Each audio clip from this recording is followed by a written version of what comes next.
contributions of our many coalition partners, and they stood with us on the ground at HKIA, and also the interagency and international partners who supported the evacuation. The many soldiers, sailors, airmen, Marines, and Coast Guardsmen who supported this operation downrange across the Central Command, the European Command, and the Northern Command areas of responsibility. Moreover, this evacuation could simply not have been done without the amazing flexibility of U.S. Transportation Command and the airlift provided by the United States Air Force. No other military in the world has anything like it. I'd also like to thank the host nations that have generously provided access to their facilities for the processing, the care, and the feeding of our evacuees. I also need to acknowledge the temporary suffering that some of our evacuees have had to endure. Please know that we continue to execute our number one mission, which is to get as many American citizens and other evacuees as possible out of Afghanistan. We also continue to expand the capacity at our intermediate facilities to ensure safe, sanitary, and humane conditions for our evacuees, while continuing to look for ultimate ways to expedite their processing and ultimate transfer to the United States or other destinations. I'd like to close out my remarks today by just taking a moment to describe the heroism that our Marines, soldiers, and sailors are exhibiting as they screen the people who are coming onto the airfield. This is close-up work. The breath of the person you are searching is upon you. While we have Overwatch in place, we still have to touch the clothes of the person that's coming in. I think you all can appreciate the courage and the dedication that is necessary to do this job and to do it time after time. Please remember that we have screened over 104,000 people. Finally, I'd like to offer my profound condolences to the families of our servicemen and women and Afghan civilians who lost their lives today. We have put more than 5,000 U.S. service members at risk to save as many civilians as we can. It's a noble mission, and today we have seen firsthand how dangerous that mission is. ISIS will not deter us from accomplishing the mission, I can assure you of that. All Americans can and should be proud of the men and women of the armed forces who are facing these dangers head on, with their international partners and all our other friends that are with us. And we appreciate your thoughts and prayers for all our service members who are carrying on this mission today. John, I'm now ready to take questions. Thank you, General. We'll start with Lita. Thank you. General McKenzie, Lita Baldor with AP, thank you for taking the time to do this. Can you give us your assessment of the ISIS threat going forward? What are you seeing on the ground now? Does this cut the evacuation short, do you believe?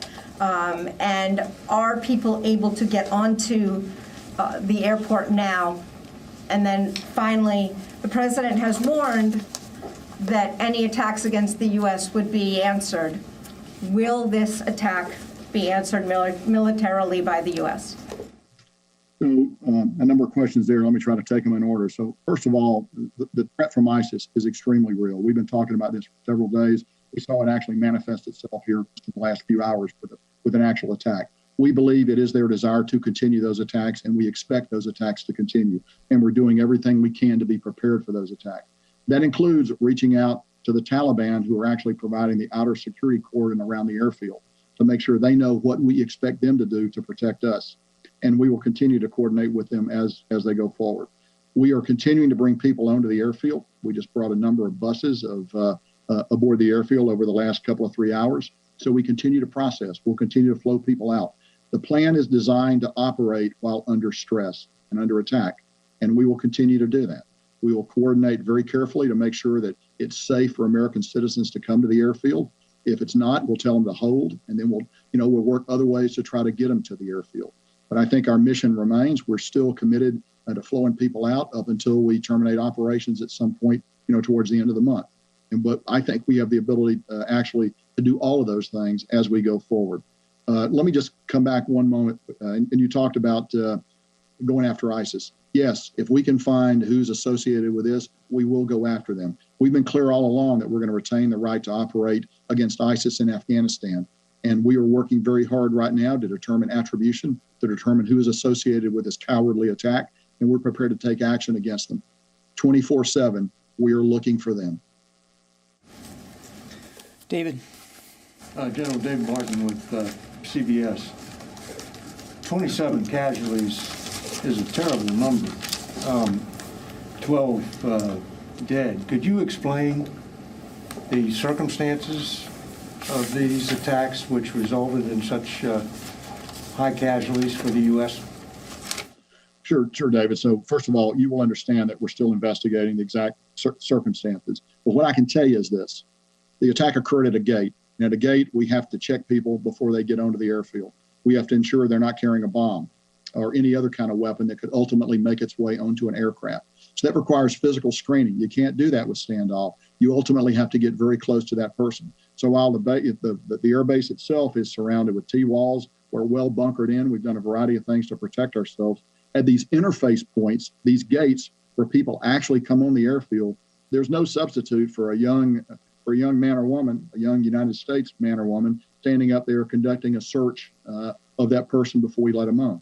Now, the Taliban have conducted searches before they get to that point, and sometimes those searches have been good and sometimes not. I will simply note that before this attack, we had passed 104,000 people through. So this attack is one too many, but we'll evaluate what happened. We'll find ways to always get better. But the key thing is you don't want to let somebody on an airplane carrying a bomb because that could result in even massive loss of life if an airplane were to be destroyed. So you got to do the searches. We work with our Afghan partners on the ground, the NSU elements, to conduct those searches. But ultimately, Americans have got to be in danger to do these searches. There's really no other way to do it. And again, I cannot tell you how impressed I am with the daily heroism of the men and women that are out there doing this work.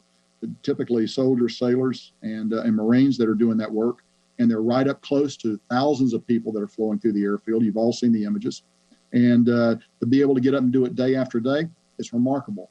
And this time, it looks like somebody got close to us. We'll find out why. We'll try to improve our procedures. It is 12 service members dying. Nobody feels that more closely, more directly than me and everyone else in the chain of command. And we recognize that we need to continue to evaluate our procedures as we go forward. At the same time, there's a tension there. We have to continue to let people own the airfield because that is why we are there.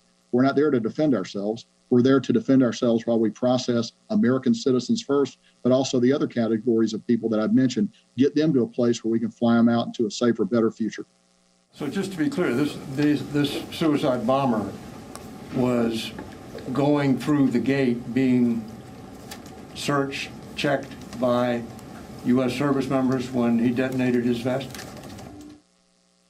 David, that would be my working assumption. I know this: he did not get he did not get on the installation. It was at the interface point where they try to come in where this attack occurred, and we just don't know more right now. We're gathering that information, as you will understand. We're investigating that, but right now our focus really, we have other active threat streams, extremely active threat streams against the airfield. We want to make sure that we've taken the steps we need to take to protect ourselves there. So our focus is on that. Over the next few hours and day or two, we'll learn a lot more about what happened here. And I'm sure we'll be able to share that with you.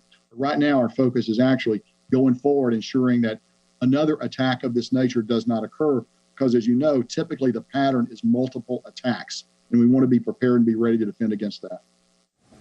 Courtney. Can you, hey, General McKenzie, it's Courtney QB from NBC News. Can you tell us a little bit more about these extremely real additional threats from ISIS? Is it a concern about more suicide attacks? And also about some of the steps that you may be taking to mitigate future attacks? I mean, would it include putting U.S. troops or Marines outside the gates or outside of the airport for additional perimeter security? And then finally, with all of this, is there any discussion about sending any additional U.S. troops to Kabul airport for additional security measures? So let me actually answer the last part of your question first. We assess we have the forces we need to protect ourselves there. I'm always in a constant dialogue with the secretary. If I needed anything else, I'd be talking to him immediately, but I think we have what we need to protect ourselves. So let's talk a little bit about the threat streams. So very, very real threat streams, very, very what we would call tactical. That means imminent, could occur at any moment. And they range from rocket attacks.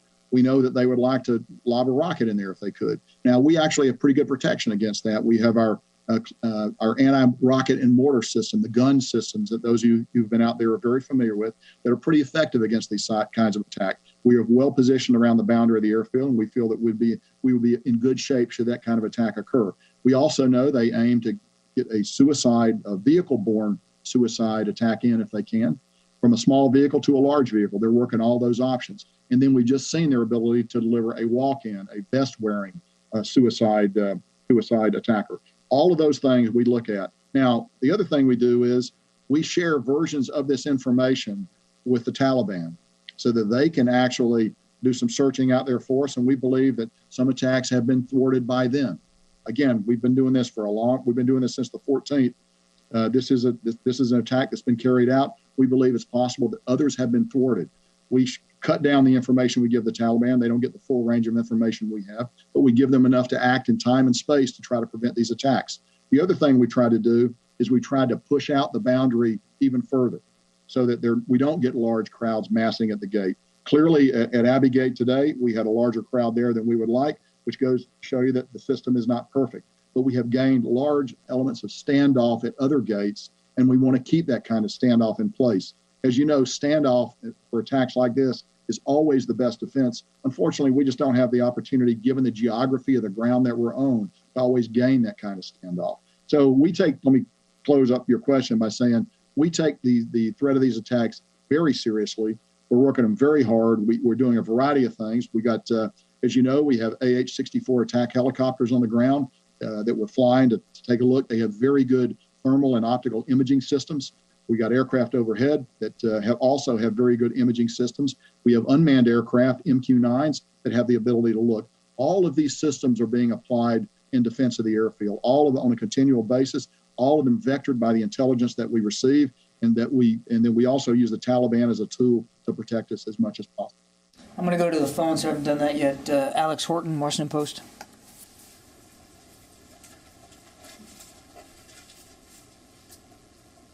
Alex, you there?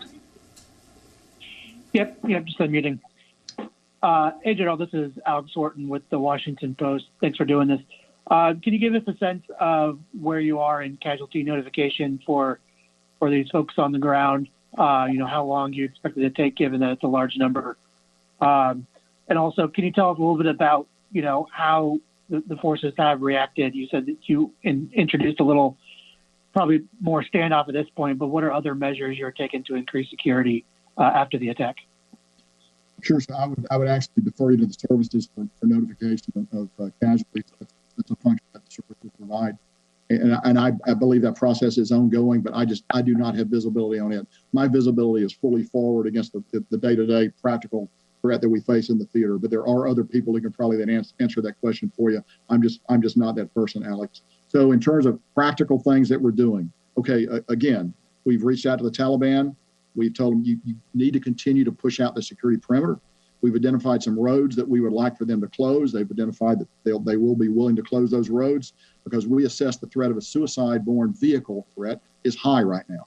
So we want to reduce the possibility of one of those vehicles getting close. And so we're actually moving very aggressively to do that. We talked a little bit about the overwatch that we have in place, but I'll review it again. We have our unmanned aircraft, our MQ-9s, and other unmanned drone systems that have very good optical and other means of looking down. So we look at what's happening around the gate. We try to identify patterns, and we got highly trained people that take a look at that. We also have our aircraft that we fly locally, the AH-64s that I mentioned a few moments ago, as well as other manned aircraft that come off the USS, off the carrier that we have off the Makran coast, as well as U.S. Air Force aircraft that we bring up from out of Afghanistan. Everything ranging from F-15s to AC-130 gunships. And as you know, the AC-130 gunship has a very highly capable targeting system, and it's also a very visible platform. And we know from long experience that visible demonstration of these kinds of ISR tends to dissuade the attacker because they know that if we can see them do it, we're going to strike them immediately. So we'll be prepared to do that should it become necessary to defend the base. We're looking very hard. We assess we are in a period of heightened warning right now, and we're working through that as aggressively as we can. Over. Gordon. Yeah, General, Gordon Wolf from the Wall Street Journal. Can you tell us if you think that your recommendation for staying potentially after August 31st would change because of this threat stream? Or are you concerned about the threat stream? And also, the U.S. military and the Taliban have been coordinating very closely on various things. Do you still trust the Taliban, and is it possible that they let this happen? So as to whether or not they let it happen, I don't know. I don't think there's anything to convince me that they let it happen. as to whether or not I trust them, that's not necessarily that's a word I use very carefully. You've heard me say before, it's not what they say, it's what they do. They have a practical reason for wanting us to get out of here by the 31st of August, and that's that they want to reclaim the airfield. We want to get out by that day too, if it's going to be possible to do so. So we share a common purpose. As long as we've kept that common purpose aligned, they've been useful to work with. They've cut some of our security concerns down, and they've been useful to work with going forward. Now, long term, I don't know what that's going to be. I will tell you this: anytime you build a non-combatant evacuation plan like this, and you bring in forces, you expect to be attacked. So we expect we thought this would happen sooner or later. It's tragic that it happened today. It's tragic there was this much loss of life. We are prepared to continue the mission. I've had a great opportunity to have dialogue with my chain of command on it, and I'm not going to be able to share with you what my advice has been, as you know and understand, Gordon. But I think we can continue to conduct our mission even while we're receiving attacks like this. Over. Eric? General Eric Schmidt with the New York Times. Even before today's attack, you were just 4 days or so from leaving. How soon will you have to start diminishing the evacuation flights, if indeed those can continue, to make space and time for the military retrograde, that is the withdrawal of the remaining troops there and their equipment? So, Eric, without getting into specifics, I would tell you that the plan is designed to maximize throughput of evacuees even as we begin to prepare to draw down the force on the ground. So we recognize there's a need to balance the two. So we're not going to get to a point where suddenly we turn off the spigot. It will draw down as we get closer to the end date. It's not useful for me to share that date with you right now when we will begin to draw down those flights, but we will do it at some point. At the same time, I want to emphasize again, the plan is designed to maximize pushing people out, even as we reconfigure the force, continue to defend ourselves, and get ready to bring out our own equipment and ultimately our own military personnel. And General, if I could just follow up on that, will you have to also develop alternative routes beyond those that you already have to get the remaining Americans in Kabul who want to leave safely to the airport? So I would tell you that we have worked over the last week. We have brought in hundreds of Americans by working alternate routes to get them in, by establishing contact with them, by directing them down a steady different ways to get to the airport. Our task force, our JSOC element, does that on the ground very effectively in coordination with Admiral Vaisley, who's the overall commander there. So we continue to do that. That's not something that we're beginning now. We've done that all along, and we will continue to do that up until the last moment. Jennifer? General McKenzie. Jennifer Griffin, Fox News. Can you say, was there one or two suicide bombers at the Abbey Gate? And can you say for certain that it was a male bomber? And can you give us any more details about the second explosion that occurred at Barron Hotel? Was that a VBID? Was that a car bomb? Or was that also a suicide bomber? Finally, there are State Department employees who are side by side with U.S. Marines at that gate. Were there any other U.S. citizens killed in the attack? And why were the Marines so close together that so many were killed in one strike? So we think one suicide bomb at Abbey Gate. Don't know if it was male or female. Just don't have that information.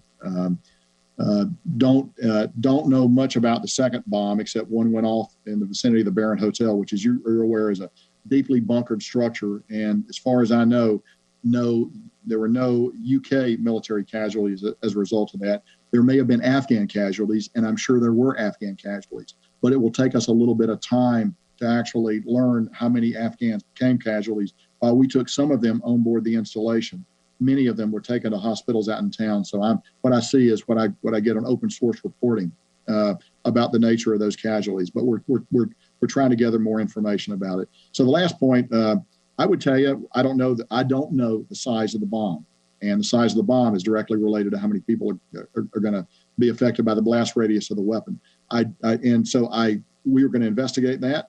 As I've noted before, you're at the interface point there at these gates. Somebody's actually got to look someone else in the eyes and decide that they're ready to come in. And so we'll find out exactly what happened. Beyond that, I would not want to speculate at this time, Jennifer. Thank you. Any other American citizens from the State Department who were killed? None that I am aware of now. Okay, I need to go back to the phones. Laura Seligman? Hi, General. Thanks so much for doing this. A couple questions. First of all, can you tell me, we've heard reports of a third and possibly a fourth attack in Kabul today. Can you confirm those? And then also, can you tell us how exactly are you still conducting these evacuation flights? Are you concerned about manpads and other threats to the aircraft? First of all, indications of other attacks in Kabul, but we have not been able to run that information down. So we see it. We get open source reporting on it, but I can't confirm that there have been other attacks in Kabul away from HKIA today. We continue to take a look at that very hard. I will tell you this: the safety of our aircraft coming in and out is of paramount importance, because obviously you have the opportunity there for 450 or more people to die if you have a significant mishap with the aircraft. We know that ISIS would like to get after those aircraft if they can. We don't believe they have a manpad capable of doing it. They have taken shots at our aircraft on occasion without effect. We think that's going to continue.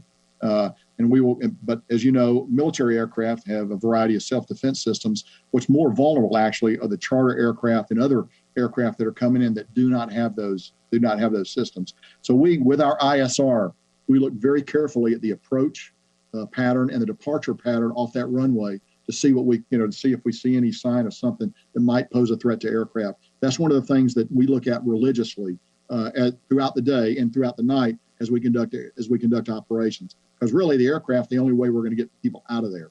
So we are keenly sensitive to threats to our aircraft.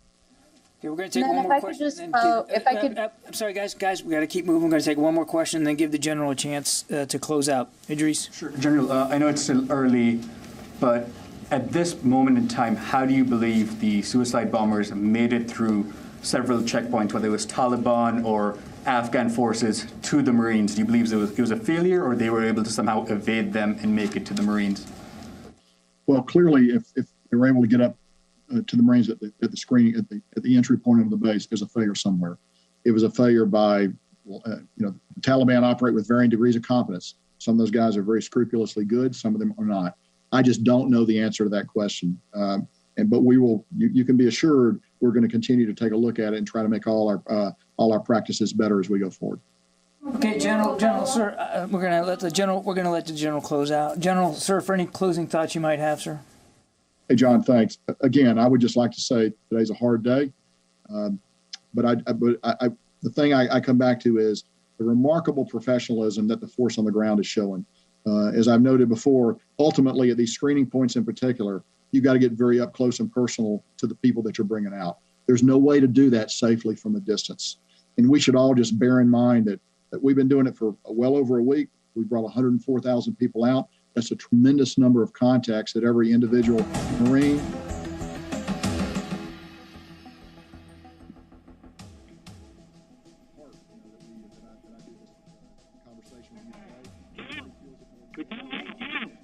Kabul में हुए हमले के बाद अमेरिकी रक्षा मंत्रालय की press conference 12 अमेरिकी commandos की मौत हुई है, 15 अमेरिकी सैनिक इसमें घायल हुए हैं। आईएसआईएस की तरफ से यह अटैक किया गया। अमेरिका ने इस बात की पुष्टि की है। 2 सुसाइड बॉम्बर्स, 2 आत्मघाती हमलावर थे जिनकी तरफ से यह हमला किया गया। अमेरिका ने साफ कहा है कि हम इन हमलों को बहुत गंभीर रूप से ले रहे हैं। किसी भी हमले से निपटने के लिए अमेरिका तैयार है। और एक बड़ा सवाल ये था कि क्या इन हमलों के बाद भी काबुल से रेस्क्यू ऑपरेशन जारी रहेगा। अमेरिका ने बिल्कुल साफ कर दिया है कि रेस्क्यू ऑपरेशन आगे भी जारी रहेगा। 1000 कम से कम ऐसे नागरिक हैं जिन्हें अफगानिस्तान से बाहर निकाला जाना है, और जब तक उन्हें निकाल नहीं लेता अमेरिका, तब तक ये रेस्क्यू ऑपरेशन रुकने वाला नहीं है। लेकिन 2 आत्मघाती हमलावरों ने यह हमला किया और आईएसआईएस इसके पीछे है। इससे पहले आईएसआईएस ने इसकी जिम्मेदारी ली थी, लेकिन अमेरिका के रक्षा मंत्रालय की प्रेस कॉन्फ्रेंस में भी इस बात की अब पुष्टि हो गई है कि आईएसआईएस ही इस हमले के पीछे है। अमेरिका ने यह भी कहा है कि पता था आज नहीं तो कल इस तरह का हमला होने वाला है। इस बात का अंदेशा पहले ही था। काबुल से रेस्क्यू ऑपरेशन जारी रखा जाएगा, अंदेशा पहले से था। 1000 अमेरिकी नागरिक अब भी अफगानिस्तान में हैं जिनका रेस्क्यू किया जाना है। आईएसआईएस इस रेस्क्यू ऑपरेशन को रोक नहीं सकता है। जो लोग भी इस हमले के पीछे हैं उन्हें हम छोड़ेंगे नहीं, यह अमेरिका की तरफ से कहा गया है। इस बात को लेकर सवाल पूछा गया कि क्या आगे चलकर ऐसे और हमले हो सकते हैं। जवाब में कहा गया कि आईएसआईएस आगे और ऐसे हमले कर सकता है, इस बात की पूरी आशंका है, और रॉकेट हमले भी हो सकते हैं। रॉकेट हमले की आशंका भी है। साथ ही जब ये पूछा गया कि जिस वक्त धमाका हुआ उस वक्त अमेरिकी कमांडोज कहां थे, ये बताया गया कि गेट पर अमेरिकी कमांडोज तलाशी ले रहे थे, जांच में वो लगे हुए थे, उसी वक्त वहां पर वो धमाका हुआ। 12 अमेरिकी कमांडोज की मौत और 15 अमेरिकी सैनिक घायल। ये अमेरिका के लिए एक बहुत बड़ा झटका है। लेकिन इस बात पर भी दुनिया को सोचना होगा कि जब बड़े बड़े देशों के पास ये जानकारी पहले से थी कि अफगानिस्तान में किसी भी वक्त आतंकवादी हमला हो सकता है, काबुल एयरपोर्ट को निशाना बनाया जा सकता है, तो फिर इसे रोकने के लिए क्या कोई प्रयास किया गया था? क्यों कोई कोशिश नहीं की गई थी? तालिबान ने यह भरोसा अमेरिका समेत पूरी दुनिया को दिलाया था कि विदेशी नागरिकों को किसी भी तरह का नुकसान नहीं होने दिया जाएगा, लेकिन हमला किया है आईएसआईएस ने, यानी कि अफगानिस्तान में ऐसी ताकतें मौजूद हैं जिन पर तालिबान का कोई कंट्रोल नहीं है। ऐसे में यहां से रेस्क्यू ऑपरेशन आने वाले दिनों में बहुत मुश्किल होगा। पहले ही ये रेस्क्यू ऑपरेशन बहुत ज्यादा चुनौतीपूर्ण है। अमेरिका समेत तमाम दुनिया के देश अपने नागरिकों को अफगानिस्तान से बाहर निकालने में लगे हुए हैं। हर रोज आप देखते हैं अलग अलग देशों के प्लेन यहां पर लैंड होते हैं। अफगानिस्तान में काबुल एयरपोर्ट के बाहर हजारों की संख्या में लोग मौजूद हैं जो पहली फ्लाइट पे अफगानिस्तान से बाहर जाना चाहते हैं। लेकिन अगर काबुल एयरपोर्ट को निशाना बनाया गया तो ऐसे में आने वाले दिनों में यहां से रेस्क्यू ऑपरेशन बहुत चुनौतीपूर्ण होगा। वो तस्वीरें भी आपने देखी जब घायलों को अस्पताल में भर्ती कराया जा रहा है। ये देखिए, ये वो तस्वीरें। धमाके के बाद घायल हुए लोगों को अस्पताल पहुंचाया गया, लेकिन अमेरिका के लिए बहुत बड़ा झटका है क्योंकि अमेरिकी फौज का पहले ही अफगानिस्तान से हार कर बाहर निकलना, एक तरह से 20 साल रहने के बाद भी तालिबान को हराना पाना और उसके बाद भी जाने से पहले अमेरिका के सैनिकों को इस तरह से टारगेट किया जा रहा है, ये अमेरिका के लिए एक बड़ा झटका है। अमेरिका ने कहा है कि हमला करने वालों को हम छोड़ेंगे नहीं, लेकिन आईएसआईएस आगे चलकर और धमाके कर सकता है और हमले कर सकता है, यहां तक कि रॉकेट हमले की भी आशंका है।